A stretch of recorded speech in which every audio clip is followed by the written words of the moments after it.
a lawyer and a financial advisor walk into a bar. Oh, and then what happens, Dave? Well, the question that comes about is psychology in business. Who would you partner with? Who would you partner with? Well, that's easy. Forget about psychology. You get someone who the clients love, the customers love.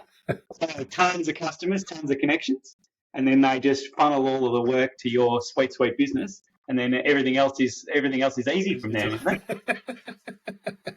Oh, I wish it was that easy. Yeah. Psychology. So, well, I've got to take a step back, I think, in a way. Are we talking about like the DISC personality profile? Are we talking about, what is it, the Myers-Briggs? I think it's a combination of that sort of stuff because, one, it's sort of, depending on where you've come from. So you might be, start off and you're on your own. Okay, so you get in, you've got your own psychology in that. Am I comfortable in wanting to be a business owner? Yeah. So that's one avenue. But then after that, it's like, right, the business has got some traction, it's growing. Who's the next person that joins me? Now, is that either a team member or another person that comes in with some equity? Yeah. And that's where I think sometimes those personality profiling, Myers-Briggs, wealth dynamics, other ones that are out there. And it's interesting how you may have done them over the various times over the years, and you go, oh, it's tweaked me a little bit, but I do think your personality and some of those things change as you get a bit older. Yeah. So then the other side of that is if you were to go into a business together, who would you do it with? Would you want, two sort of extroverts, or do you want an extrovert and an introvert? Do you want a numbers versus a salesperson? It's all good. You go the entrepreneur, and too many times you see it over the years. They're right out the front.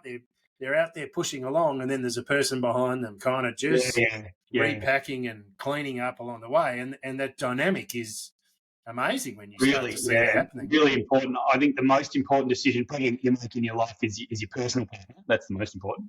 But then beyond that, your partnership in business, I think, is who you partner with. If you'd have equity type partners is critical, and obviously who you partner with in terms of your customers and so on. But I think that's absolutely critical. The ones that I've seen that I think are really successful do seem to have that one person who's more entrepreneurial or who's more not a details person, but maybe a big picture person, if you want to put it that way. Yep. And then they've got and often that's the CEO. And then the CFO often is a more details orientated, numbers, conservative sort of person who picks up all of the great leads, perhaps that the CEO generates or whatever, and makes sure they follow through because the other partner might not. So whether it's a CEO, CFO, whether it's two partners in a professional services firm, or if it's two owners who start a business together, whatever.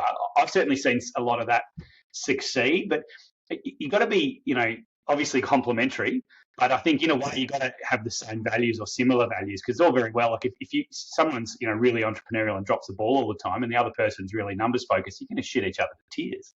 Right? That's not good.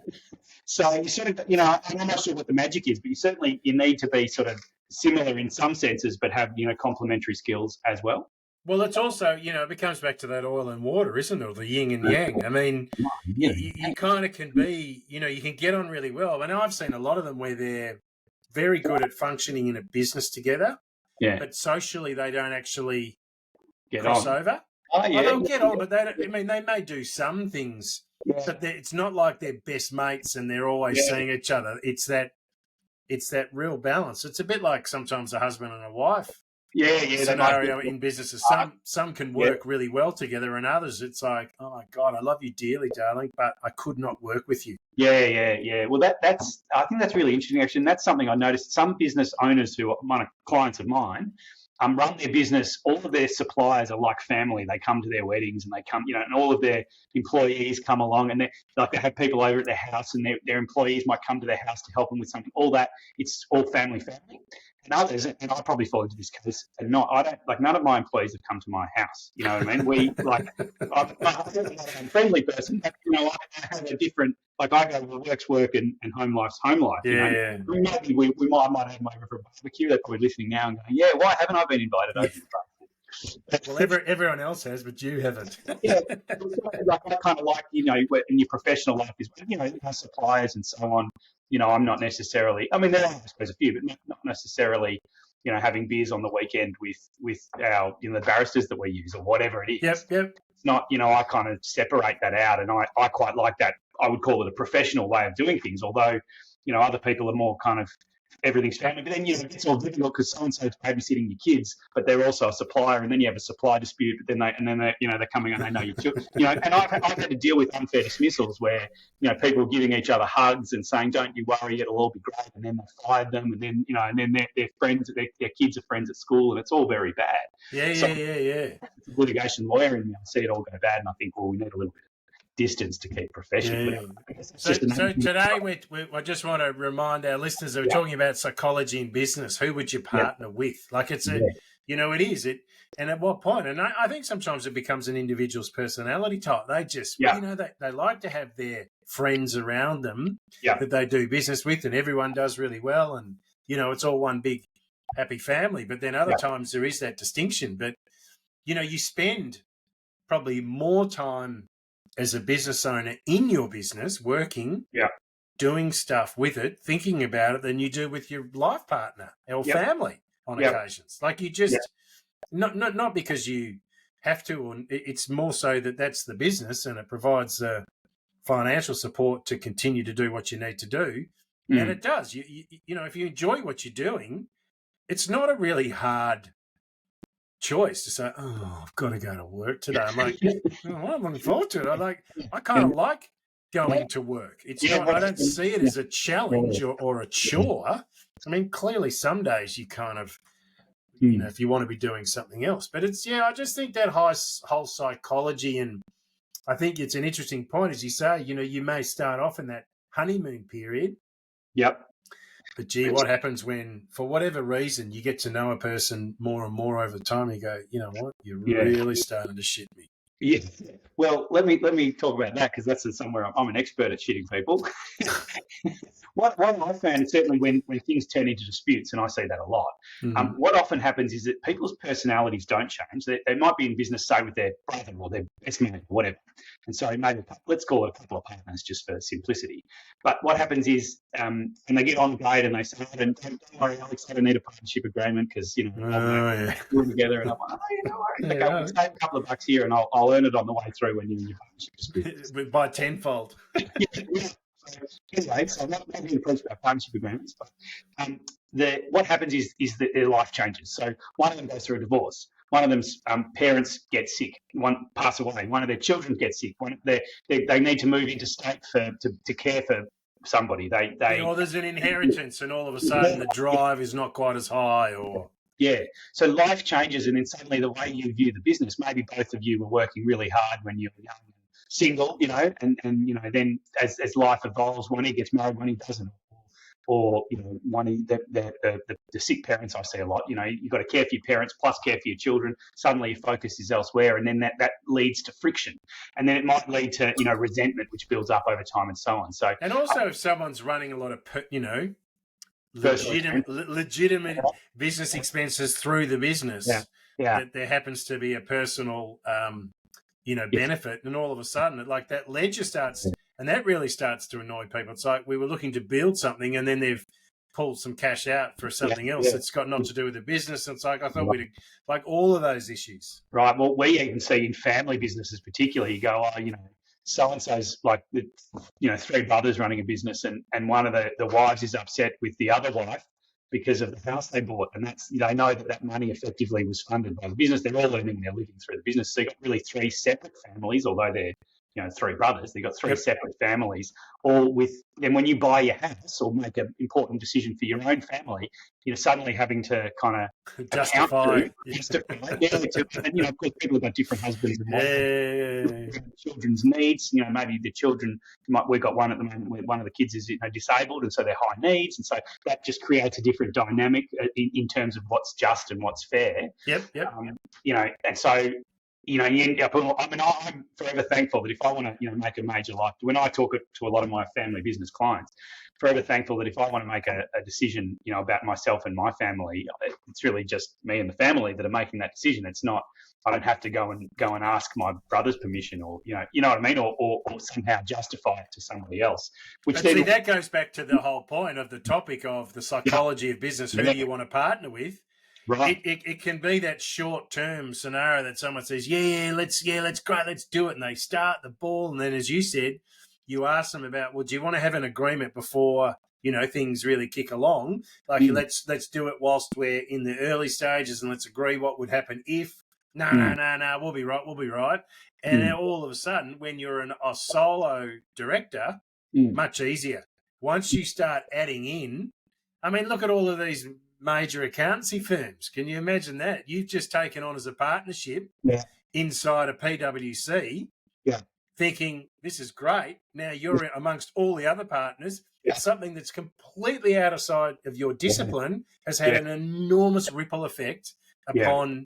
And then they were taken to court by one of the Sydney partners because I think they turned around and said, the Sydney partner won against PwC, which was quite amazing. You'd think that if they were going to lose, they wouldn't have run it all the way through the trial. But so it comes back to those things, which then may also build your own personality that says, do I want to expose myself into that situation where I don't have control over my other partners in the way that that entity is structured? And they've got legal agreements and everything is, ticked and crossed and dotted and you name it. But that's where your decision might be, I'll take it to a level and then I'll back out and then start a smaller business, but either do it by myself or with one or two other directors that then mean that we're not running with, 400 partners in a firm. It's only 2 or 3. Yeah, right. Do you see amongst your sort of clients who are sort of successful, is there a pattern on how they deal with personality conflict or what kind of personality types they are? Are they all A-type people who take risks and boss everyone around, or are they, not always. Like some of them are very, like a few of them are all sort of individual owners. Yeah. So they can, they have control and or it may be the single parent that's still in control, even though the children may be working in the business, but the ultimate control still sits with the parents. And others, if they're sort of similar, they try and align it that everything's done kind of evenly. Yeah. But there's also that point that when you start, and this is where you start to look at buy, sell and shareholder agreements. And is there insurance in place to support the person that says, great business, but what happens if Alex gets crook and needs to leave? Or worst case scenario, what happens there? Well, the family says, how do I? So again, it comes into, and I think part of that is, the person that you may want to go into business with, what are the steps that you need to take if there is an agreement? And you and I may have that conversation, but then all of a sudden there's that pillow talk at night from wives or partners. Oh, why should you have to back away on that? Why don't you? And and people might get divorced, marry someone different. There's a different whole different mindset. They haven't been through the early stages, what the business was doing. And I think those challenges can be really hard. So you can sometimes see that, business partners get on really well and they've been mates or just, they've got a very strong understanding of each other's buttons to push, but they don't mix it with some of their wives. Certainly. I think you see that in families often. The partners, you go into business before the partners are on the scene, maybe, and then the partners turn up and then they'll change the dynamic, if you like. I know that my mum was always worried that one of us is going to marry someone, someone mean. She's going to because I'm one of 7, so there's a lot of potential to marry someone. And she was worried. She's Italian heritage and worried they'd be all very bad. But thankfully, we've all got partners who are much better than us. So we're all doing well. Well, that's saying something from a lawyer, isn't it? My siblings' partners better than I like them. That's good. But so personality, like in terms of the psychology of it, have you used Myers-Briggs or do you use those sort of things? Do you reckon they're worthwhile? Look, yes, I do.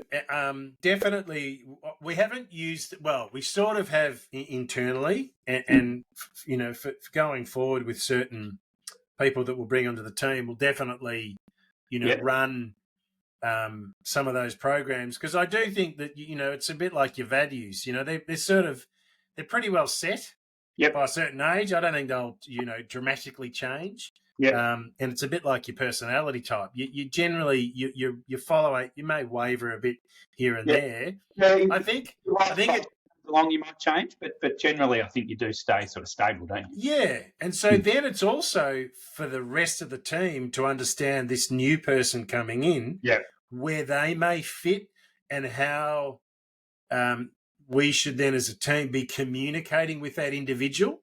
Yeah. Because some people, they like the big picture and they want to do this, but then someone else is like, no, I need to gather this information. I need to understand the information and then I'll go the direction you want me to. But I don't pick up the information in 5 minutes and understand what the big picture is. I need to ask more questions. Do you know what I mean? So it's how do you manage some of those? And as your team gets bigger, that can become a bit of a challenge.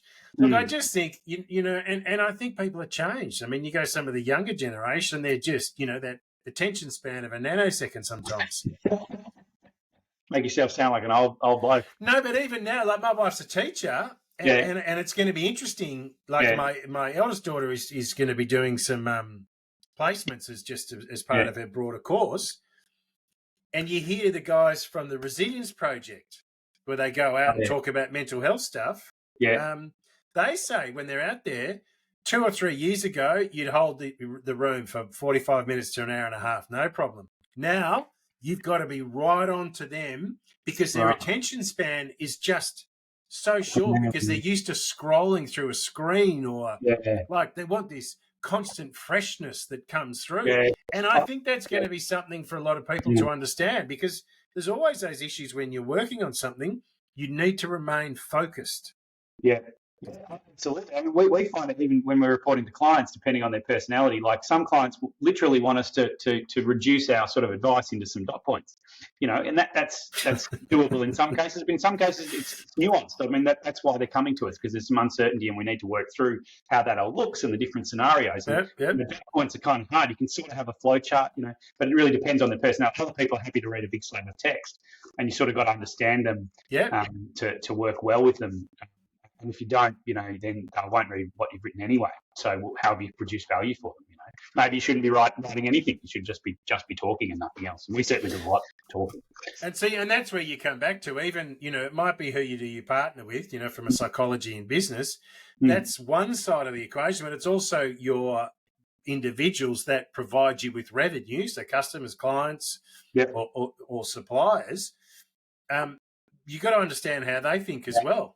It's not just your own internal business. It's, who, and you can run through your own sort of client or customer base and go, which ones do I really like working with and which ones are kind of fun to spend to, whereas others can be, look, I enjoy them, but there's others that you'd probably comfortably go and have a beer with and others you probably wouldn't.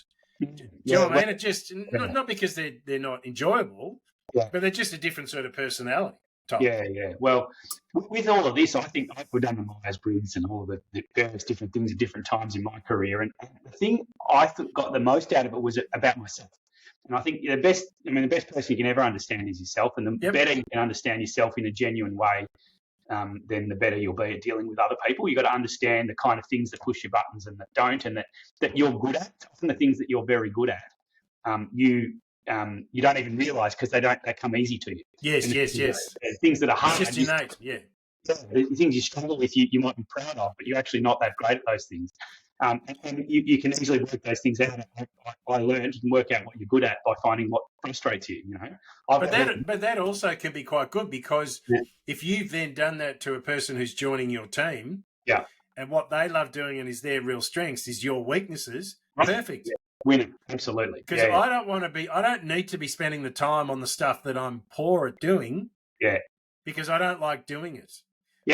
Let me stay focused on the things I really enjoy doing and get better and better and better at it, and ask someone else to do the other stuff that I don't want to do. And that's in business. That's when the magic happens. Like when you got the right, as they say, the right people in the right seats doing the right things the right way. So if you got everyone in the, and personality is a big part of that. But I know a lot of our clients, very successful people, that are basically just dictators. Like they just say, this is how it's going to be. You know what I mean? And that works well in some context, but in others, they've got real weaknesses and their eyes aren't open to that.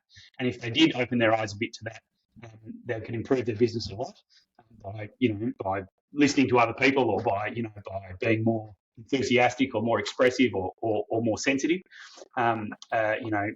There's not always one way to do things, and that's a real advantage in businesses. But it takes a bit of open-mindedness. Yeah, but also there can be that issue as the owner or founder or whatever you want to call the person who's leading it and giving the vision. That vision may have permutated over weeks, months, or years, like this whole thought process. And so when they start to articulate it, they can be. It's so crystal clear to them because they've done the lap probably 1,000 times in their head around what it is. Then they present it to someone. They're like, how come people are not across this? Like, it's not that hard. I've given you where we're going. They're like, hang on. Yeah. This is the first time we've heard this story. Yes. Oh, shit, I think you might be talking about me. I certainly feel like that sometimes. You know what I mean? Like, what do you mean everyone's not? They're not jumping on that one. That's right. It all adds up to me, but it's probably because I've been thinking about it since, for some years or maybe even since 6 o'clock that morning, thinking about that particular issue. And also, often, if you're at the head of the organisation, whatever that role is, you look at all the different bits and how they go together. Whereas each individual member of the team often only sees their bit, so it's very difficult. But personality sort of comes across all of that, and that's where there's all sorts of psychology in business. Yeah, absolutely. And I think you can get carried away with it. It's not the be all and end all. But I actually keep a little card on my desk. So for those of you watching at home, you can actually see my little card, right? Oh, there you go. And it's the disc profiles, and it's only 4 different personality types. And I don't pretend that it's magic or that it's going to, that everyone fits into 4 types. But it certainly just helps. I just look at it sometimes when I'm talking to people because it just helps me remember that some people are, a blue type, which is, details orientated, focus, asks a lot of questions, wants to know all the information. That's me. But other people are, say, yellow, which is quite different to me, which is enthusiastic and positive. I'm not enthusiastic or positive. You're an ambulance chaser. This is all going to go bad. That's why I write documents. So, but it just helps me sometimes remind me when I'm dealing with someone who is enthusiastic not to rain on their parade. Because that really hurt them, that really upset them, and their enthusiasm is a real win. It's a real benefit to the business and to the team and to the atmosphere and all of that. And I got to, respect that. And I find just having a little card on my desk has really helped just to approach. Cause one of my favourite quotes in business in the world is when all you've got is a hammer, every problem looks like a nail. Correct. Right? And I know as a litigation lawyer, I can go to court and win that. You're like, well, there's a lot of ways of solving a problem besides going to court.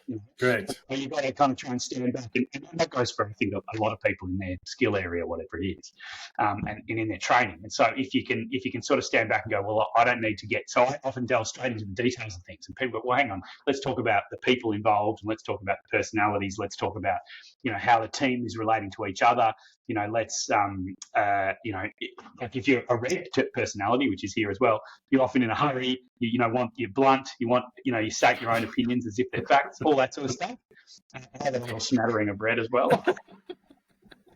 So demanding, you know what I mean? And certainly if I'm interested, I can be aggressive, So I just found that really helpful and interesting to just be alert in your day-to-day dealings with the personality of the person that you're dealing with to try and get a better outcome, and that to move away from the kind of the shortcomings in your own personality, you know what I mean? Yeah. Well, because I think there's such sensitivities to it these days, is that people will be, and they'll openly admit or acknowledge or complain if they're not being communicated to in a particular way, or they go, oh, well, I don't, you're not talking to. I mean, and there's also a point that's just like, oh, just do it to do your job. Correct.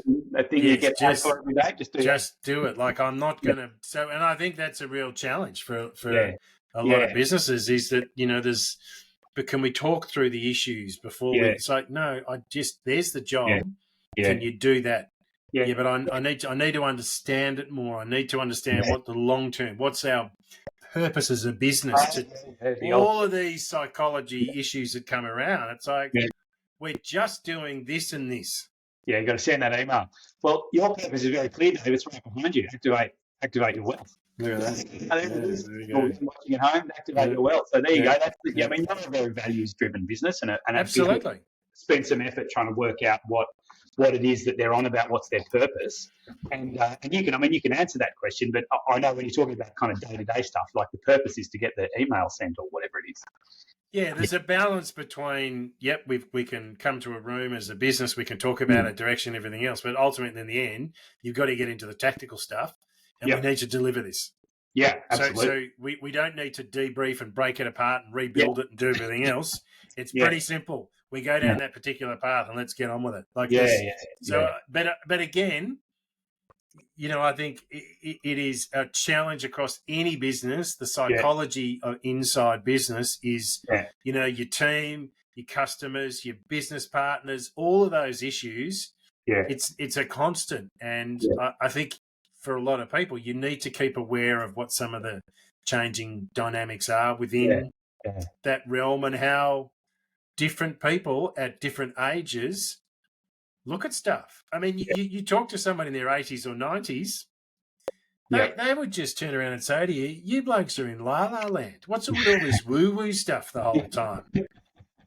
That's what you want to say, isn't it, Dave?